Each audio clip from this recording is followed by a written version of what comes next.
The fact that you are focused on each month getting money, each month paying for my roof, each month paying for my food, each month. That's sad. Then you cannot think about what can I do now to build something that could be an established thing in 2 years. You take risk and you expend energy to get energy in return to eventually also spend that energy in a point of time in the future, right? Whatever you want to spend that on. And everything is made up or is maintained by energy. Everything, the plants, everything. We are looking at concrete or just stones, whatever, like they all came from an expenditure of energy. It's condensed energy in a certain way. Joining us today is Bram Kanstein, host of the Bitcoin for Millennials podcast. With over a decade of being immersed in the world of Bitcoin, Bram is on a mission to empower millennials with the knowledge of Bitcoin's transformative potential. Through his podcast, he delves into the intricacies of why Bitcoin serves as a vital exit ramp from the current monetary system. In doing this, Bram addresses the prevailing nihilism and apathy toward the deteriorating economic and geopolitical landscape many millennials feel.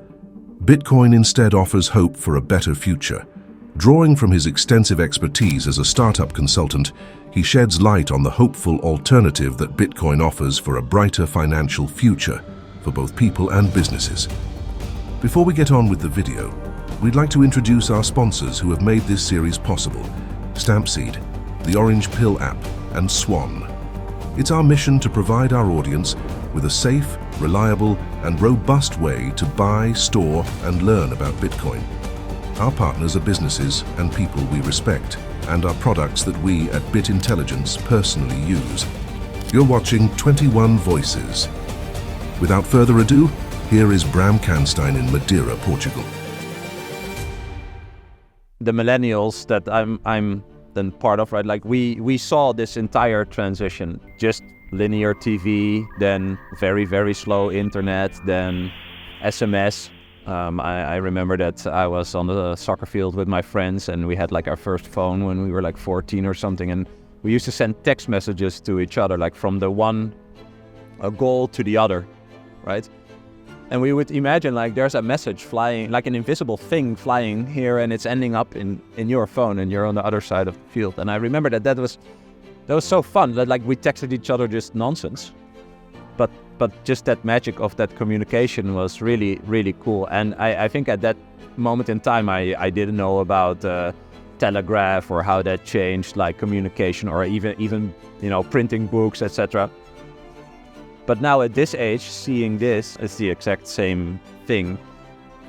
But what I do find difficult is that because you understand more, like the subject of money is so big that you start doubting yourself. Like, am I living in this moment in time that this thing is happening? And when you see, well, again, something like Fidelity say, this is akin to fire and the wheel, like, wow, it's like we were alive at that moment in time. Like, what has been the impact of fire and the wheel? Well, that's pretty incredible, yeah, that we are actually there. We are lucky enough to be there, yeah. People understand communication, but money is just like a given for a lot of people, and especially for me as well. If you grow up as a millennial in a Western country, you don't even have to be, you can be poor and you're rich compared to other people in the world, right? So there, you don't really have the real problems that people in other parts of the world have. So the money still works for you in a certain way, right? So when it really clicked for me is like, okay, you have system A, which is the fiat system, which is the debt-based system. And then you have system B, which is nice, yeah? System Bitcoin, where everything is forced to be transparent and you can check all the questions you have, you can check yourself. So also when people watch this video, they don't have to believe me. I think we all should invite people to check for themselves what we believe is true, right? And so when I go to work or I expend energy, physical or mind, whatever, like everyone does that, and you get energy in return in the form of the money, right? But the thing that we use to package that energy in, what we call money, is engineered to lose value at least like 2% a year. In reality, it's way more.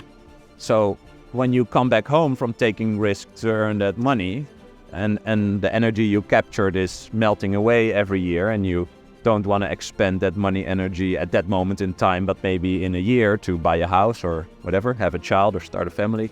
You need to take more risk to mitigate that debasement of that energy.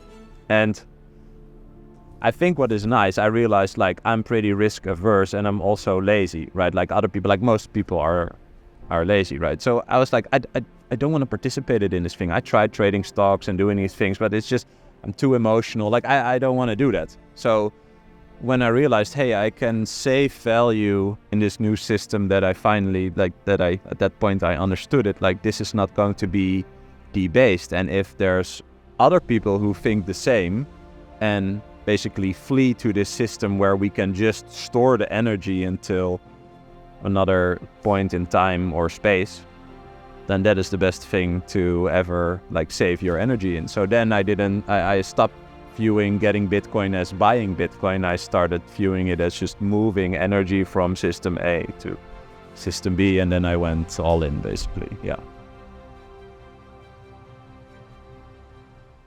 Please bear with us for a quick message from our sponsors. These videos take a lot of time to shoot and edit, and we've partnered with brands we trust like Stamp Seed and the Orange Pill app in order to get the funding we need to bring you these videos every week. Don't store your Bitcoin in cold storage without stamping your seed phrase on an indestructible titanium plate. Stamp Seed is fireproof, rust-proof, impact-proof, and easy to hide. It has no loose parts and will give you ultimate peace of mind that your Bitcoin is safe and sound for the long term. Click the link in the description below for 15% off your stamping kit. When I finally got Bitcoin, it hit me like a lightning bolt. This was the currency of the future, the only money that truly mattered. But there was a problem. I was a lone hodler in a sea of skeptics. That is, until I discovered the Orange Pill app. Suddenly, I was connected with a network of like-minded Bitcoin enthusiasts right in my own city. The Orange Pill app is more than just a social network. It's a community of passionate individuals determined to change the world, one Satoshi at a time. This series is brought to you by Swan and created by Bit Intelligence. Remember to like this video and subscribe to both our channels for more videos like this every week. You take risk and you expend energy to get energy in return to eventually also spend that energy in a point of time in the future, right? Whatever you want to spend that on. So if you watch this video, look to the right wherever you are, look at anything you see, and everything is made up or is maintained by energy. Everything, the plants, everything. We are looking at concrete or just stones, whatever. Like they all came from an expenditure of energy. It's condensed energy in a certain way. And so, if your life is a set amount of time where you can expend energy to do things, then you should be able to expend that energy whenever you want. But if we use a way to exchange that energy between people that is flawed, which is what, is the fiat money, then because of decisions of other people that you don't know, your life is influenced, your time preference, right, is influenced. You are forced to be short-sighted in time. You are forced to discount the future. But if you think about life and you think about, okay, I have a certain amount of time on this life, which, nobody knows how long they have. But you should not discount your future. You are building towards a future. Like if you get a child, you are building towards a future. You want to see that child grow up. But if you're forced to make decisions or forced to be an investor, then that time is discounted or it's stolen from you or it's corrupted in a sense. Your freedom is gone, or at least it's influenced by that. And that doesn't sound like freedom to me, like wherever you live or whatever the rules are. Of course, people need to follow rules to interact with each other, but this is the base layer of interaction with each other. You have a trade, I have a trade, we shake hands on a certain deal. That should be enough. If you agree that everything that you do costs energy to create or maintain, and therefore you get rewarded in energy as well, think an energy example is good, right? So let's say you have a pizza and it's 1,000 calories, and you have 8 pieces in that pizza, right? Then each piece is 125 calories. So let's say you do something for me and you say that you're going to expend 125 calories, so you want 1 piece of the pizza from me. Then that is what we shake hands upon, and I give you that piece of pizza. You can eat, you replenish your energy, and then you can, you're still alive, you can expend that energy again. And so what people think about inflation is that when the governments or the banks create money, that the pizza gets bigger, that they create that energy, but energy cannot be created from nothing. So what they do is they cut the slices. So it goes from 8 to 16 pieces. But then when I hire you again, you still expend the 125 calories, and now you say, I want 2 units of the pizza that you are paying me with. So that is also the difference between value, which is the energy, and the price, which is the units in which we exchange that value, right? So first you wanted 1 unit of the pizza, now you want 2, and that is for me the explanation of inflation. Like for me that is just it. Well, people have different wants and needs, right? So if you want to stack or save that energy towards the future for whatever is your want or needs, right? It's different levels between different people. You now, let's say, have to write, I don't know what the CPI number in America is, but it's not the real number, right? So the real inflation is way bigger. I'm not going to say any numbers, I don't know exactly, but it is way bigger, right? And so first you have to mitigate that to 0 by taking more risk after your job or your venture, and only then you can build. And so it's basically what we just said. It steals your time that you could invest in that thing that you want to buy or create. And if you think about, for example, creating a family, you want to create a certain type of certainty before you step into that uncertainty, right? And so actually last week I had a talk with a guy who I deem very, very smart. But then I asked him, like, do you have children?